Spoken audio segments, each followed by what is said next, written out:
Donc, je vais vous présenter aujourd'hui un exposé sur le carbone. Alors, vous allez me dire qu'est-ce que ça fait un exposé sur le carbone et pourquoi on va parler du carbone alors qu'on est censé parler des matières plastiques? Eh bien, tout simplement parce qu'il y a une société qui m'a contacté il n'y a pas si longtemps que ça. Et qu'est-ce qu'elle voulait faire, cette société? Elle voulait faire du plastique sans carbone. Et donc, j'étais obligée de leur expliquer que le carbone, c'est malheureusement l'atome sur lequel étaient construites toutes les matières plastiques. Et l'idée d'aujourd'hui, c'est de vous rappeler le rôle essentiel du carbone dans la construction des entités polymères, de vous rappeler où on trouve le carbone, sous quelle forme il se trouve et quels sont les avantages et les inconvénients de tous les carbones que l'on peut trouver dans la nature et qui peuvent servir à la constitution des nouveaux matériaux polymères. Alors, dans les années 50 et ce jusque dans les années 80, les scientifiques ont commencé à construire de nouveaux matériaux polymères. On a vu émerger le polyéthylène, le polypropylène. Et dans les années 50, 60, voire dans les années 70, les matériaux polymères étaient considérés comme des gages d'innovation. Les philosophes étaient même interpellés par l'aptitude qu'avaient les scientifiques à jongler avec les atomes de carbone, à pouvoir les associer en entités structurées. Certains disaient même que les scientifiques étaient un peu les grands transformateurs de la nature, ceux qui arrivaient à rendre visibles des atomes invisibles en les combinant les uns avec les autres pour donner naissance à des matériaux polymères. Roland Barthes, qui était un philosophe français des années 60, était même convaincu qu'on pourrait plastifier la vie entière. C'est-à-dire que les matières plastiques pourraient se substituer aux métaux, aux verres, au bois, bref, qu'à un moment donné, même l'homme serait capable de se réparer lui-même avec des matières plastiques. Et il avait raison. Quelques années après, on a fait des premières valves en matière plastique pour réparer les cœurs défectueux. Donc, les scientifiques, les philosophes, jusque dans les années 80, étaient convaincus que le carbone, c'était un gage d'innovation. Force est de constater que les choses ont bien changé. Maintenant, on considère le carbone comme étant l'ennemi public numéro 1. On veut absolument enlever le carbone de tout. On veut décarboner, faire du zéro carbone. Et quand j'ai préparé l'exposé, j'ai trouvé sur Twitter des sociétés qui voulaient supprimer le plastique parce que c'était du carbone. J'ai même vu ici en bas sur la droite un groupe de musique qui voulait faire du papier, c'est-à-dire un biopolymère, un bioplastique, avec une faible teneur en atomes de carbone. Donc il y a vraiment une confusion qui s'est installée dans la tête du grand public. Le carbone a l'air d'être l'ennemi public numéro 1. Il est devenu le symbole du mot fossile, du mot artifice, du mot synthèse et donc du mot pollution.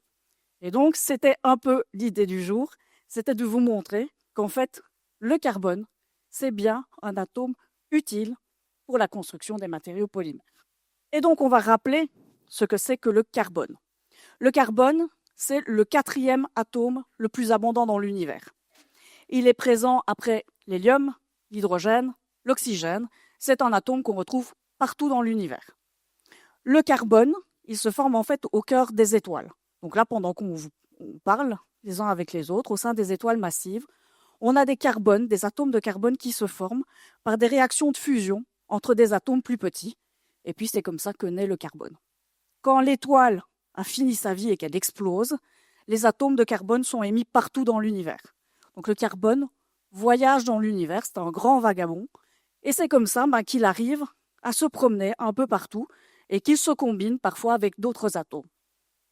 Alors, le carbone, c'est le constituant de la poussière interstellaire, c'est aussi un petit peu le composant utile à tout le développement de la vie sur certaines planètes.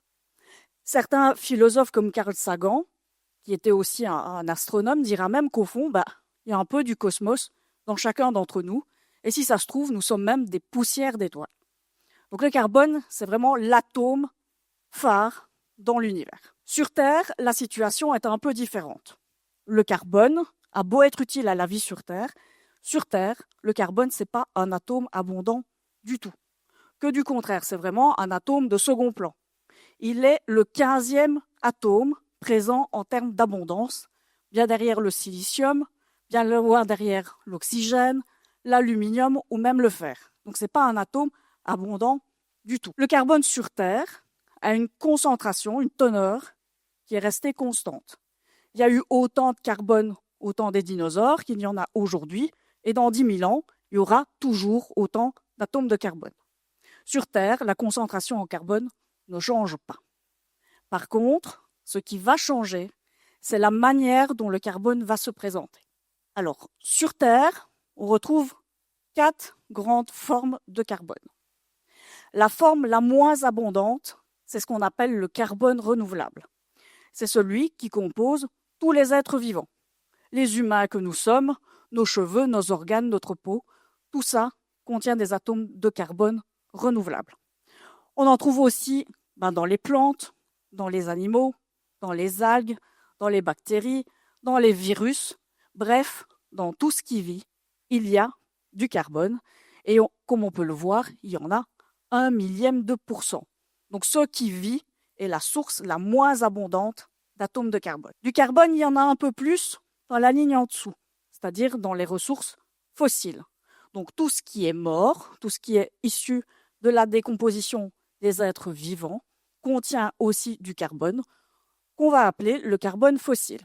Donc on en retrouve dans le charbon, dans le gaz naturel, dans le pétrole et aussi dans les résidus marins. Tout ça, ce sont aussi des sources de carbone. Alors le carbone, on le retrouve aussi sous la forme de dioxyde de carbone. Alors ça peut être du dioxyde de carbone qui est émis par notre respiration, mais c'est aussi le dioxyde de carbone qui est émis par la combustion des énergies fossiles.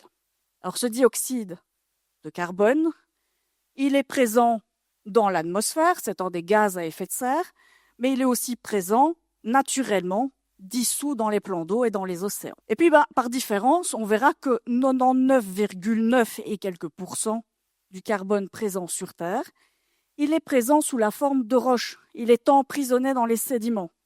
Donc il est présent sous la forme de carbonate et compose les roches, les montagnes, certains diamants, le graphite. Tout ça, c'est du carbone, mais c'est un carbone qui n'est pas spécialement accessible, il est minéralisé. Et donc on l'aura compris, si on veut faire des matériaux polymères, si on veut une source de carbone, il va falloir piocher dans une des 3 sources du dessus, donc soit du renouvelable, soit du fossile, soit du dioxyde de carbone.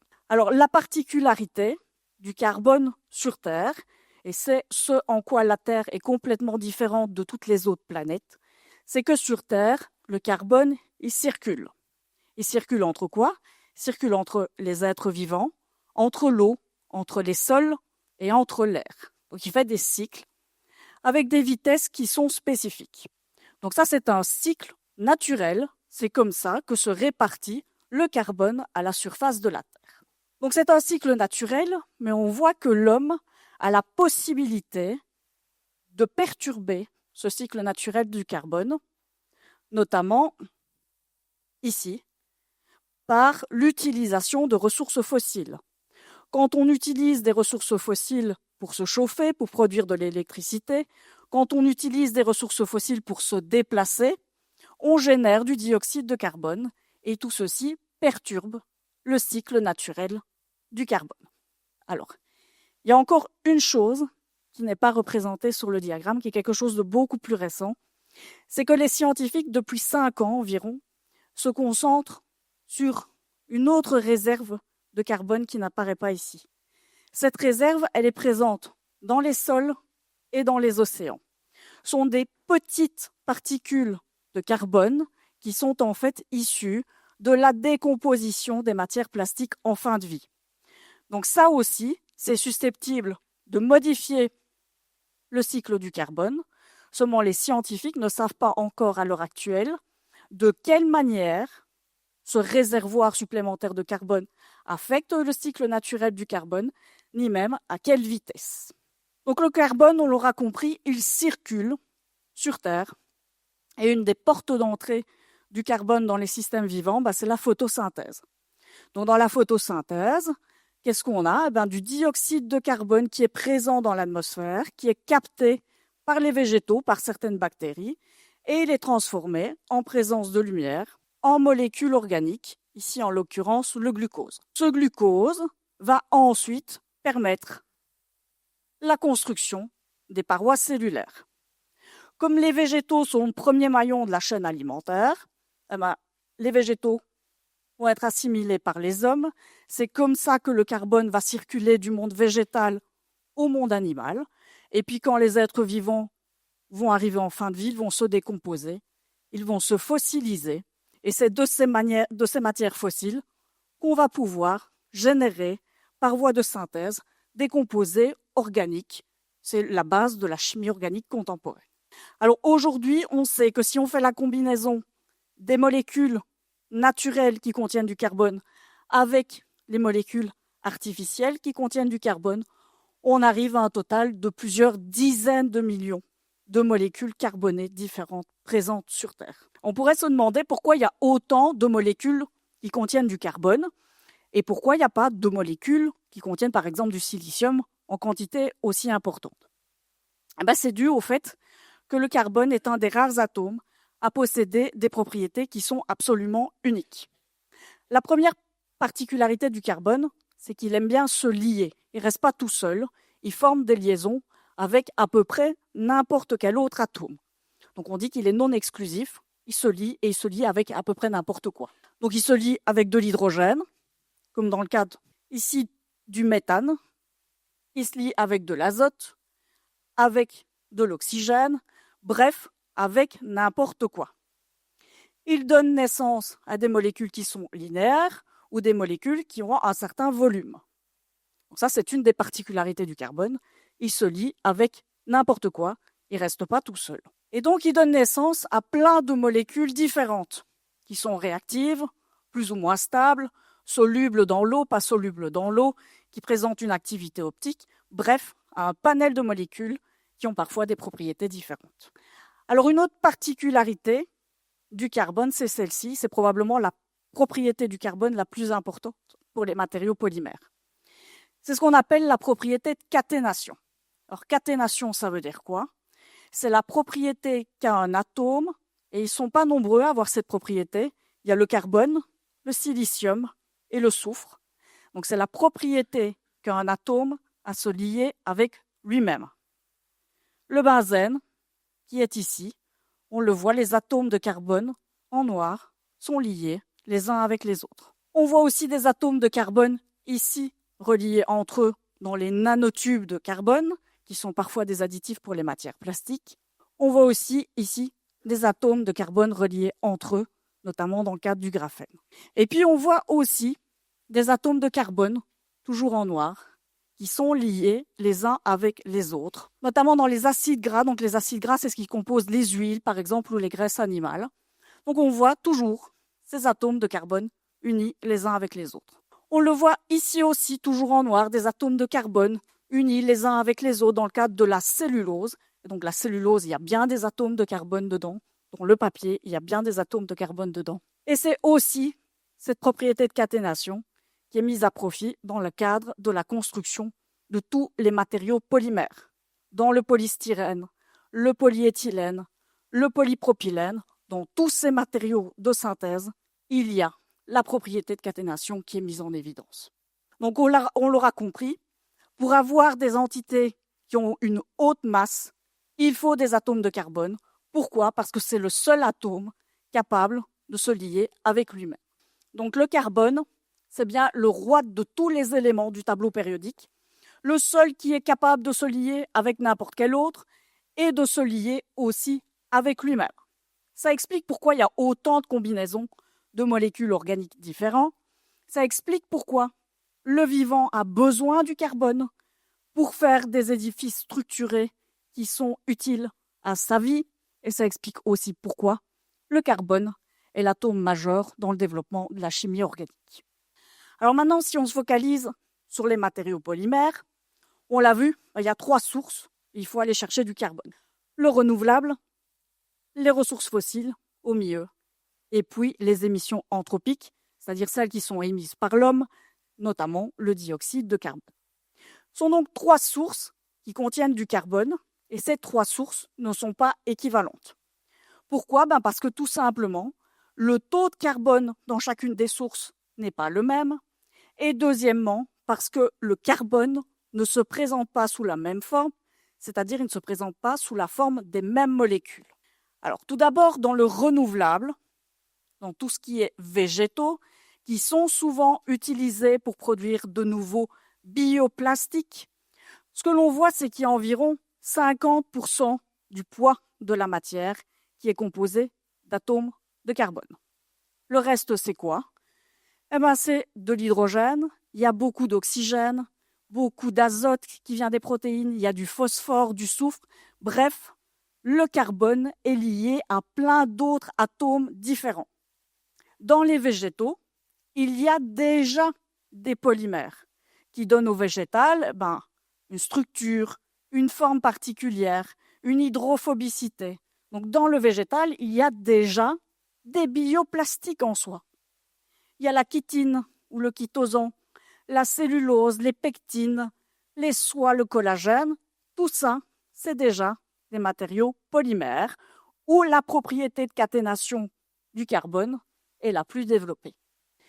Donc, que recommandent les scientifiques? Ils vous disent que comme le carbone est déjà au sein d'entités relativement larges, il est déjà sous la forme de matériaux polymères, le mieux, c'est de ne pas toucher ou de toucher le moins possible à la structure de la molécule.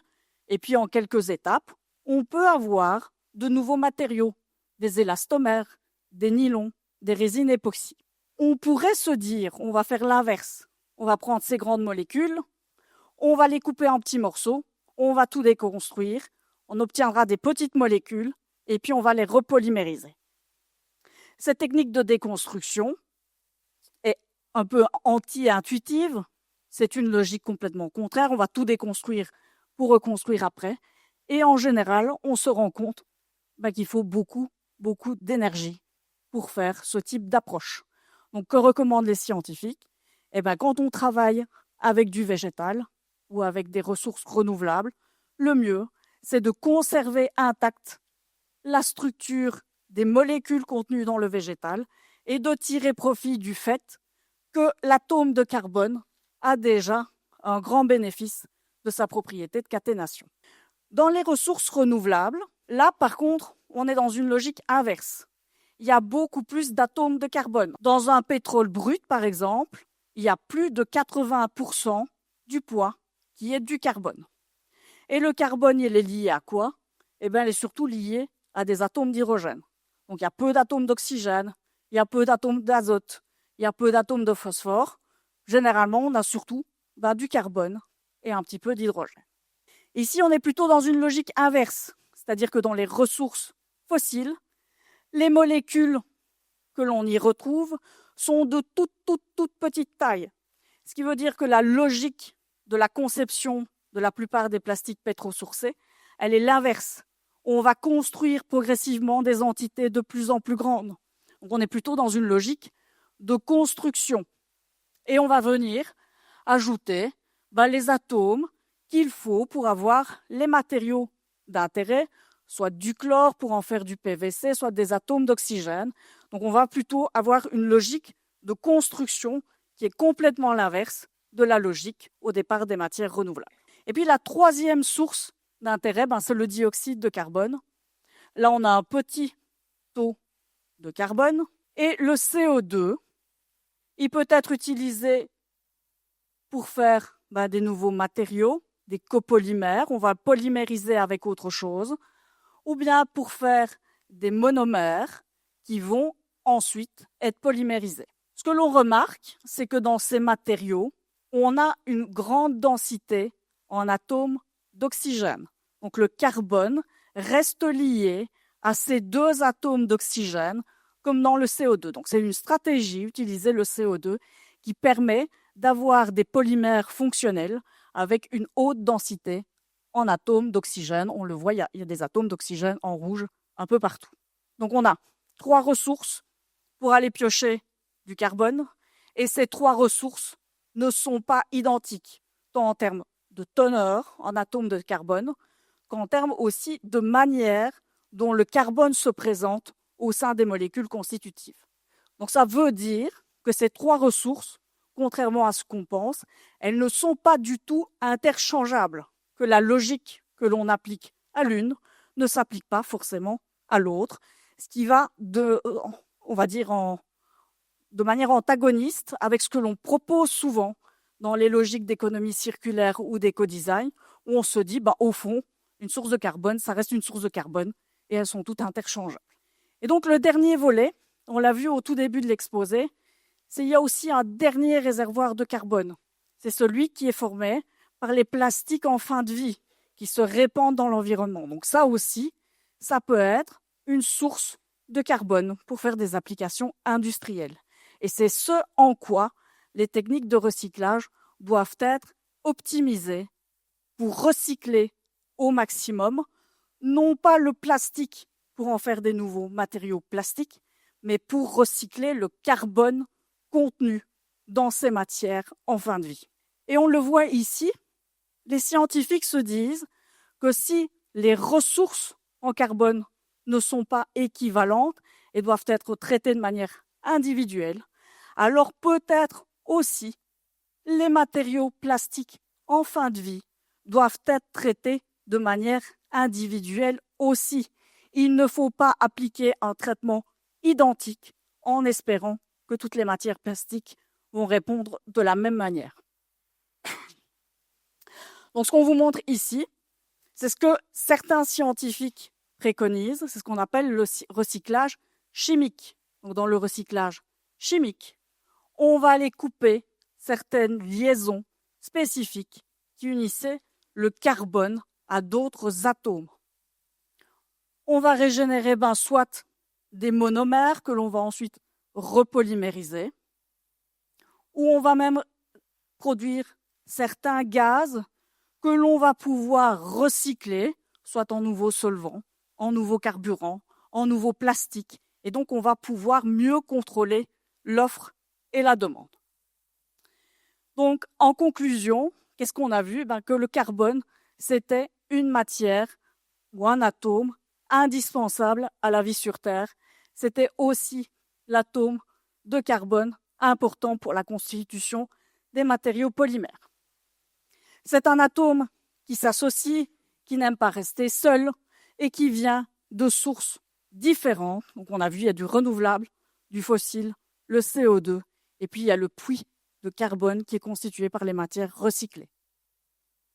Ce qu'il faut faire, selon les scientifiques, c'est recycler le carbone qui se retrouve dans les matières plastiques et non pas toujours considérer dans l'économie circulaire que quand on a un plastique, il faut obligatoirement le recycler en matière plastique. Alors si vous scannez le QR code, je pense que ça marchait il y a encore une demi-heure, en théorie, vous allez retrouver l'ensemble des slides de cette présentation ainsi que le texte explicatif que je viens de vous énoncer. Vous allez aussi retrouver l'ensemble des références de la littérature scientifique